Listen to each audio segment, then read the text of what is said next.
Et si le plus grand secret d'une famille n'était pas une erreur du passé, mais une douleur encore vivante, bien cachée derrière les sourires du quotidien, jeune fille grandie, innocente, sans savoir que son destin allait croiser une frontière interdite. Une relation née dans le silence, nourrie par la naïveté, et qui allait briser bien plus qu'un cœur. L'histoire se déroule dans une petite ville de la Côte d'Ivoire, où la famille de Janelle vivait dans une maison modeste, mais pleine d'amour. Janelle, l'aînée de cette famille, avait toujours joué un rôle de protectrice et de guide pour ses jeunes frères et sœurs. C'était une jeune fille douce, mais déterminée, dotée d'une grande maturité pour son âge. Sa mère, une femme forte et indépendante, avait élevé Janelle et ses petits frères et sœurs après le décès de leur père. La perte de ce dernier avait marqué un tournant difficile dans leur vie, mais la famille avait appris à s'adapter et à rester soudée malgré tout. Après la disparition de son mari, la mère de Janelle avait trouvé un nouveau compagnon, un homme qui avait déjà des enfants, créant ainsi une famille recomposée. L'arrivée de ce nouveau père et de ses enfants avait bouleversé l'équilibre préexistant. Janelle, bien que fière de son rôle d'aînée, se retrouvait face à de nouveaux défis. Les relations entre les membres de la famille étaient parfois tendues, chacun s'adaptant au nouveau rôle et aux nouvelles dynamiques. Le beau-père de Janelle était un homme influent, un homme d'affaires prospère qui passait la moitié de son temps à voyager entre l'Europe et la Côte d'Ivoire. Lorsqu'il était à la maison, il apportait des cadeaux à ses enfants et à Janelle, essayant toujours de montrer qu'il était un père généreux et aimant. Mais derrière cette façade de bienfaiteur se cachait un homme aux intentions troubles. Janelle grandissait, et avec les années, elle était devenue une jeune femme gracieuse et pleine de vie. Elle avait encore l'innocence de son âge, cette naïveté propre à ceux qui découvrent le monde sans méfiance. C'est à ce moment-là que son beau-père commença à la regarder différemment. Ce n'était plus le regard protecteur d'un père envers sa fille, mais quelque chose de plus insistant, de plus troublant. D'abord, il se montrait simplement plus attentionné avec elle, lui adressant des compliments sur sa beauté, lui offrant des cadeaux plus personnels. Il lui disait qu'elle était spéciale, qu'elle avait une maturité hors du commun, qu'il aimait beaucoup parler avec elle. Petit à petit, ses paroles prirent une tournure plus ambiguë. Un jour, alors qu'ils étaient seuls dans la maison, il lui prit la main, la regarda droit dans les yeux et lui murmura : « Janelle, tu es une femme maintenant. Tu es belle, intelligente, différente des autres. Je t'aime beaucoup, tu sais. » Janelle, troublée, baissa les yeux. Ces mots la touchaient, mais elle ne comprenait pas vraiment ce qu'ils impliquaient. Elle n'avait jamais connu l'amour, jamais ressenti ce frisson qui faisait battre le cœur plus vite. Elle croyait que l'amour était quelque chose de pur, de sincère. Alors quand son beau-père continua à lui parler avec tendresse, à la flatter, à lui faire croire qu'elle était unique à ses yeux, elle se laissa séduire. Janelle, jeune et influençable, se retrouva rapidement sous l'emprise émotionnelle de son beau-père. Ce dernier, habile dans ses paroles, lui faisait croire qu'elle était spéciale, différente, qu'il voyait en elle une femme unique. Il la comblait d'attention, de cadeaux, et lui donnait un sentiment d'importance qu'elle n'avait jamais ressenti auparavant. Peu à peu, une relation secrète s'installa entre eux, loin des regards, loin de la réalité. Janelle, avec son innocence et son manque d'expérience, ne réalisait pas qu'elle était manipulée. Elle croyait aux promesses, aux belles paroles, aux illusions qu'il lui vendait. Pendant ce temps, sa mère ne se doutait de rien. Elle continuait à s'occuper de sa famille, à gérer son quotidien, convaincue que tout allait bien sous son toit. Les mois passaient, et Janelle, toujours sous l'influence de son beau-père, vivait dans une réalité façonnée par ses promesses et ses manipulations. Pourtant, l'ombre du danger planait. Plus leur secret grandissait, plus il devenait difficile à cacher. Le beau-père de Janelle savait qu'il marchait sur un fil fragile. Il ne pouvait pas risquer que sa femme découvre la vérité. Alors, pour éloigner tout soupçon et surtout éloigner Janelle, il mit en place un plan, l'envoyer en Europe sous prétexte d'un avenir prometteur, pour continuer ses études. « Tu es brillante, ma fille, » disait-il devant toute la famille. « Je veux le meilleur pour toi. Cette bourse d'études est une opportunité unique. » À première vue, c'était un geste noble, un acte de père soucieux de l'avenir de sa fille. Sa mère, émue et reconnaissante, le remercia d'avoir trouvé une telle opportunité pour Janelle. Elle voyait en lui un homme dévoué, prêt à tout pour l'avenir de leurs enfants. Mais derrière ce prétendu sacrifice se cachait une toute autre vérité. Il voulait éloigner Janelle avant que la situation ne devienne incontrôlable. Janelle, elle, était partagée. Une partie d'elle se sentait flattée par cette chance unique, mais une autre était troublée. Était-ce vraiment pour son bien ou cherchait-il simplement à la mère à l'écart? Le départ de Janelle pour l'Europe marqua le début d'un nouveau chapitre dans sa vie. Loin de sa famille, dans un environnement inconnu, elle se concentra sur ses études avec détermination. Pour la première fois, elle avait l'impression de prendre son destin en main. Tout se passait bien. L'université lui plaisait, elle se faisait de nouveaux amis, et elle découvrait une indépendance qu'elle n'avait jamais connue. Son beau-père, qui prétendait l'avoir envoyée pour son bien, ne tarda pas à la rejoindre. À chaque voyage en Europe, il trouvait toujours une excuse pour passer du temps avec elle. Officiellement, il venait pour affaires. Officieusement, il vivait avec Janelle comme s'il menait une double vie. Il lui avait loué un appartement où il s'installait à chacun de ses séjours, et c'est là qu'il la retrouvait. Il lui apportait des cadeaux, lui disait qu'elle l'y manquait, qu'elle était la seule à vraiment le comprendre. Janelle, enfermée dans cette relation qu'elle croyait être de l'amour, ne voyait pas encore l'emprise qu'il avait sur elle. Pendant ce temps, sa mère, restée en Côte d'Ivoire, ne se doutait de rien. Elle croyait son mari en voyage pour son travail, elle croyait sa fille pleinement concentrée sur ses études. Elle ignorait que l'homme en qui elle avait confiance menait une existence parallèle avec sa propre fille. Tout bascula le jour où Janelle découvrit qu'elle était enceinte. Lorsqu'elle vit les résultats du test, son cœur s'arrêta. Ses mains tremblaient, son souffle se coupa. Elle relut plusieurs fois, espérant une erreur, mais la vérité était implacable, elle portait l'enfant de son beau-père. Un tourbillon d'émotions l'envahit, la peur, la honte, la colère, et surtout, une terrible prise de conscience. Elle réalisa soudain toute l'ampleur de ce qu'elle vivait. Pendant des années, elle avait cru aux belles paroles, aux illusions qu'il lui avait vendues. Mais maintenant, il n'y avait plus de doute possible, il l'avait manipulée, utilisée, et elle s'était retrouvée piégée dans un mensonge qu'elle n'avait jamais voulu. Que faire? Son premier instinct fut de cacher la vérité. Mais pour combien de temps? Son corps allait changer, son ventre allait s'arrondir, et bientôt, le secret exploserait. Et sa mère? Rien qu'en y pensant, elle sentit les larmes monter. Comment pouvait-elle lui annoncer une chose pareille? Comment pouvait-elle lui dire qu'elle attendait un enfant de l'homme qui partageait sa vie? L'homme qu'elle aimait et en qui elle avait une confiance aveugle? Le poids du secret devenait insoutenable. Elle devait prendre une décision. Lorsque Janelle annonça la nouvelle à son beau-père, son cœur battait à tout rompre. Elle espérait, peut-être naïvement, qu'il assumerait, qu'il trouverait une solution, qu'il prendrait enfin ses responsabilités. Mais dès qu'elle prononça les mots fatidiques, son visage changea. Son sourire charmeur s'effaça, laissant place à une expression dure et calculatrice. Ce n'est pas possible, Janelle. Tu ne peux pas garder cet enfant. Sa voix était froide, tranchante, sans aucune hésitation. Tu veux détruire ma famille? Tu veux ruiner nos vies?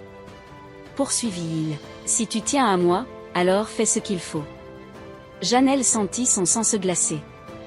Si tu tiens à moi. Comme si cet enfant n'était qu'un problème à éliminer. Comme si tout ce qui s'était passé en eux ne comptait pas. Je ne peux pas faire ça. Cet enfant n'a rien demandé, et moi non plus.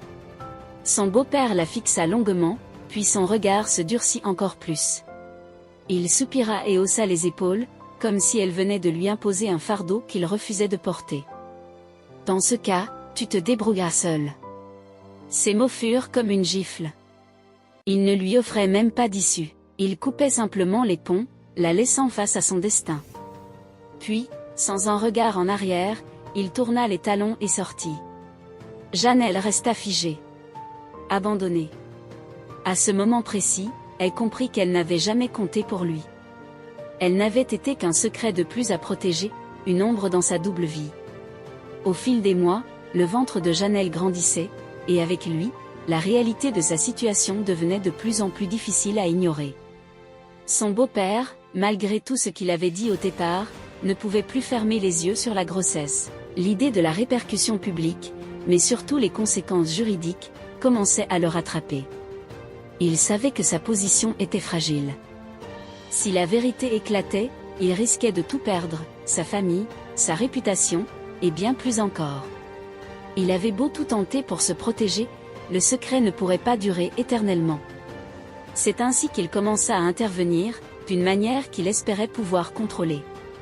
Il commença à prendre en charge une partie des frais médicaux de Janelle, à l'aider dans ses démarches administratives, à lui offrir un soutien matériel. Il ne voulait pas qu'elle se retrouve seule, mais il le faisait avec une froideur distante, comme s'il était un simple mécène, pas un père.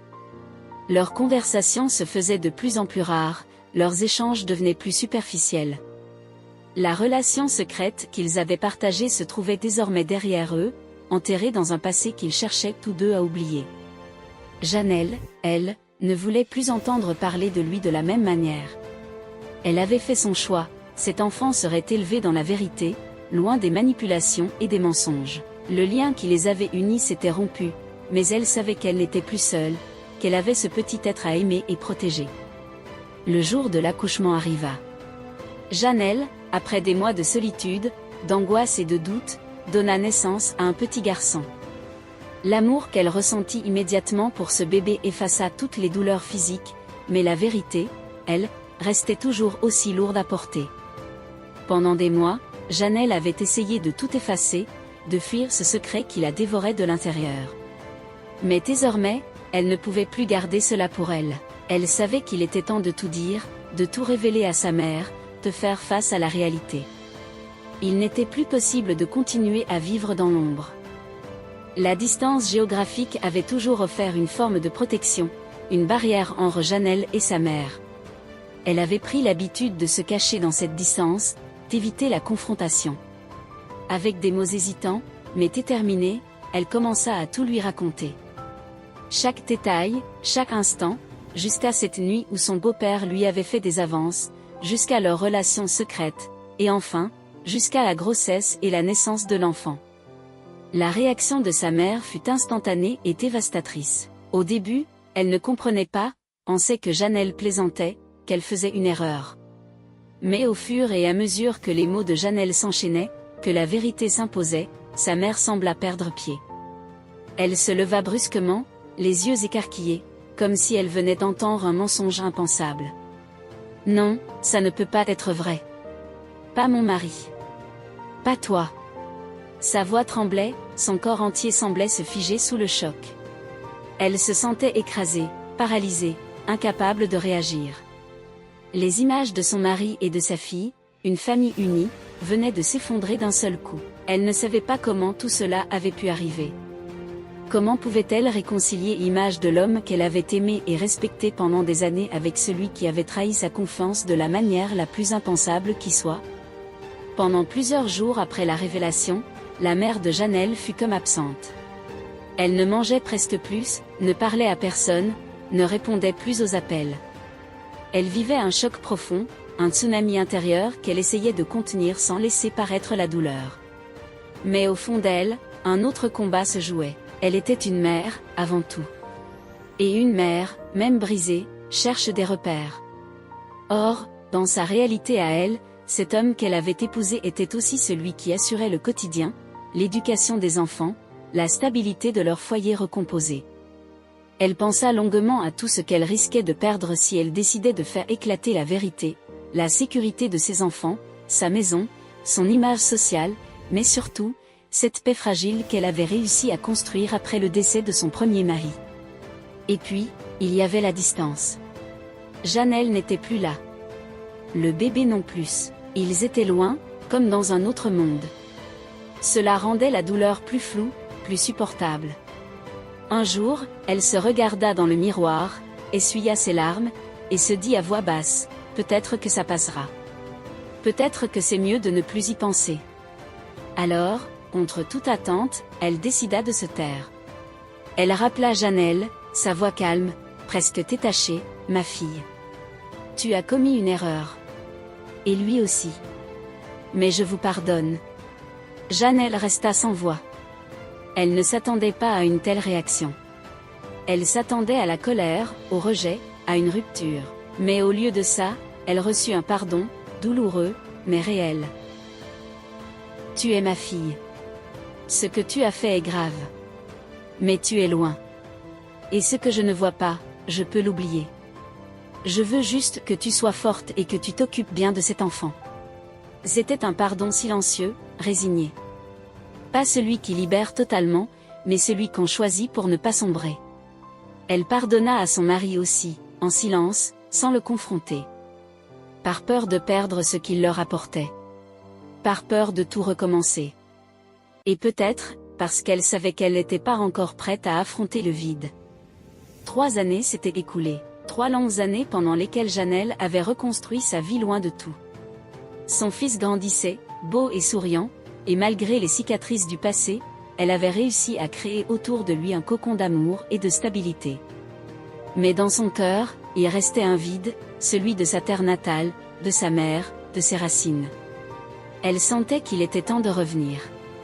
Pas pour rouvrir les blessures, mais pour se réconcilier avec elle-même.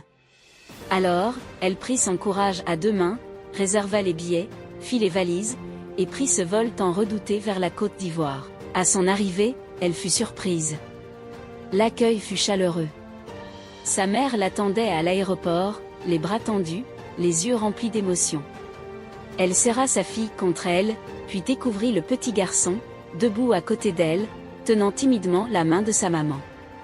Elle s'agenouilla, regarda l'enfant dans les yeux, et lui sourit. « Tu es vraiment beau, mon petit. Bienvenue chez toi. » Janelle sentit ses yeux se remplir de larmes. Elle ne s'attendait pas à tant de douceur, à un tel apaisement. Durant ces premières heures, tout semblait normal. Léger, presque irréel. Elle retrouva la maison familiale, les senteurs de son enfance, les sourires familiers des voisins, les plats qu'elle n'avait pas goûtés depuis si longtemps. La famille se réunit. Les frères, les sœurs, les oncles, les tantes, tous vinrent saluer la revenante et faire connaissance avec l'enfant. Les jours passèrent, paisibles. Janelle se sentait chez elle, pour la première fois depuis longtemps. Sa mère ne posa aucune question. Elle ne regardait pas l'enfant avec méfiance, ni Janelle avec reproche. Tout semblait suspendu, comme si le passé appartenait à un autre monde. Un jour-là, le soleil était haut, la chaleur enveloppait doucement le quartier, et Janelle était sortie faire quelques courses au marché du coin. Elle avait laissé son fils entre de bonnes mains, sa mère et ses petits frères, comme elle le faisait depuis quelques jours déjà, en toute confiance. Sa mère lui avait promis de préparer son plat préféré pour le déjeuner. Tout semblait normal, tranquille, presque joyeux. Quand Janelle revint, elle entra dans la maison avec des sacs pleins de fruits et de petits souvenirs. Elle était souriante, détendue, heureuse de cette paix retrouvée. « Maman, où sont les enfants ?» demanda-t-elle en posant ses affaires. Sa mère, installée dans le salon, répondit calmement, presque en souriant. « Ils ont bien mangé tout à l'heure. Ils sont tous montés faire la sieste dans la chambre. » Janelle acquiesça, soulagée d'avoir un moment de calme. Elle monta doucement les marches, poussée par l'envie de jeter un œil affectueux à son fils avant de rejoindre sa mère. Elle ouvrit la porte de la chambre en silence. Mais quelque chose clochait. Ses petits frères étaient étendus, endormis, paisibles. Mais son fils, lui, ne bougeait pas. Il était allongé, immobile, le corps figé dans une position étrange. Janelle s'approcha lentement, son cœur battant de plus en plus vite, une sueur froide coulant le long de son dos. Elle le secoua pour le réveiller mais aucune réponse. Aucune réaction. Elle posa la main sur lui. Il était froid. Trop froid. Son cœur rata un battement. Elle le secoua doucement. Mais rien. Le choc fut brutal. En voyant son fils inerte, Janelle fut submergée par une panique incontrôlable.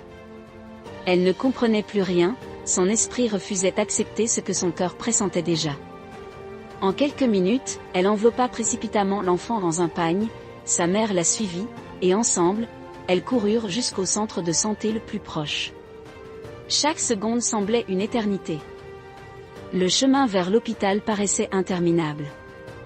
Janelle, en un état second, espérait un miracle, refusait l'évidence. Elle priait intérieurement, s'accrochant à un fil d'espoir, aussi mince soit-il. À leur arrivée, le personnel médical prit l'enfant en charge sans tarder. Mais malgré la rapidité, les gestes, les tentatives de réanimation, le verdict tomba froidement, il était trop tard. Le petit garçon avait cessé de respirer depuis plusieurs heures déjà.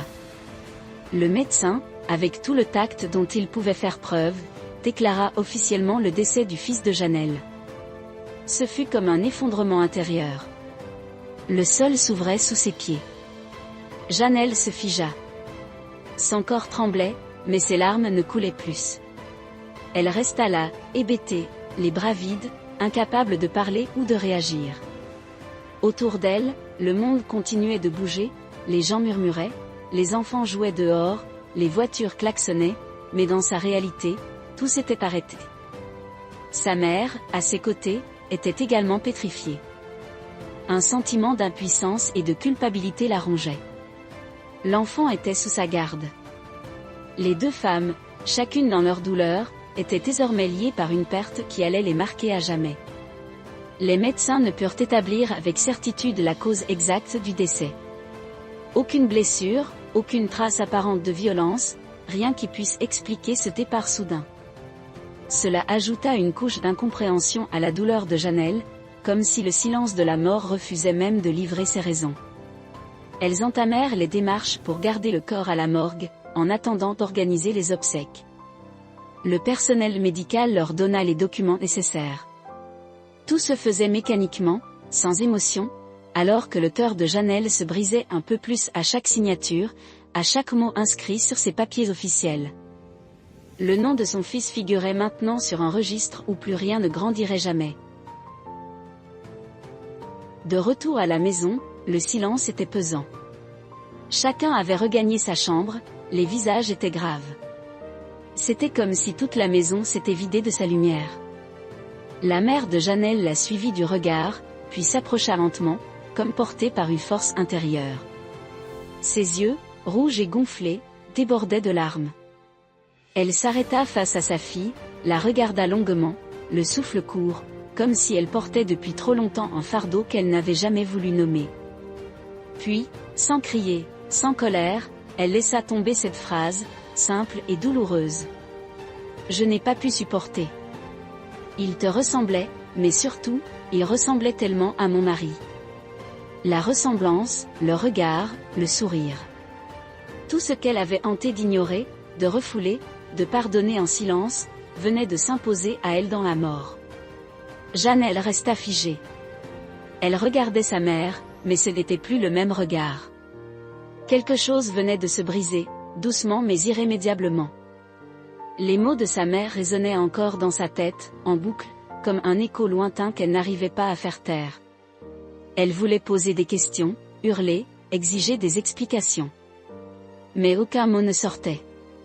Son esprit était embué, comme noyé dans une brume dense d'émotions contradictoires, tristesse, colère, incompréhension, trahison. Au fond d'elle-même, une pensée terrifiante s'était frayé un chemin. Et si sa mère avait agi délibérément?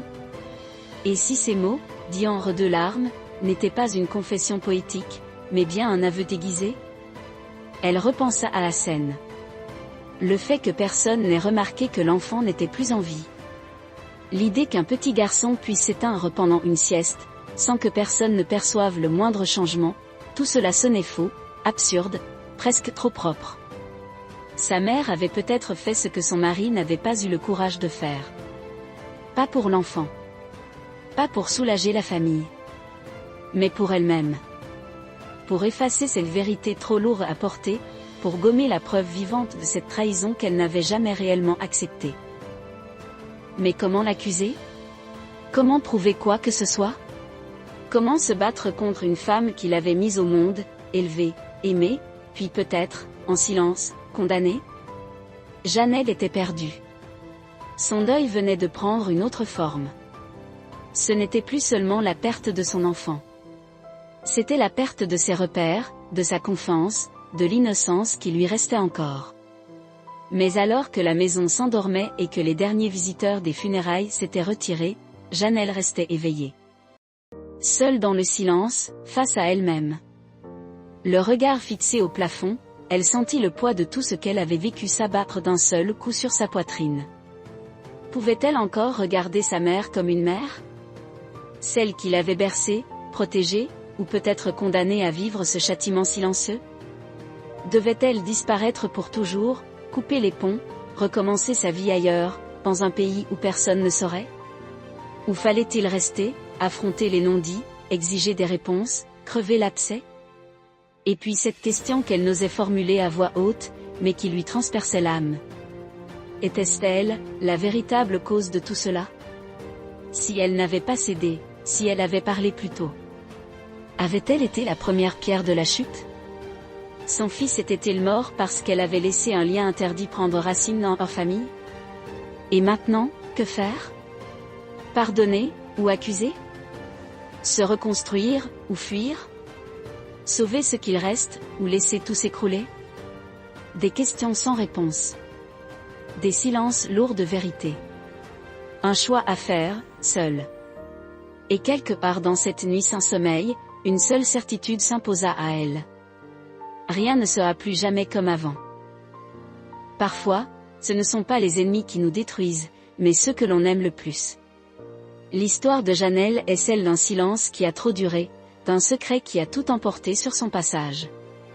Et aujourd'hui, elle reste seule, avec ses questions. Et vous, qu'auriez-vous fait à sa place?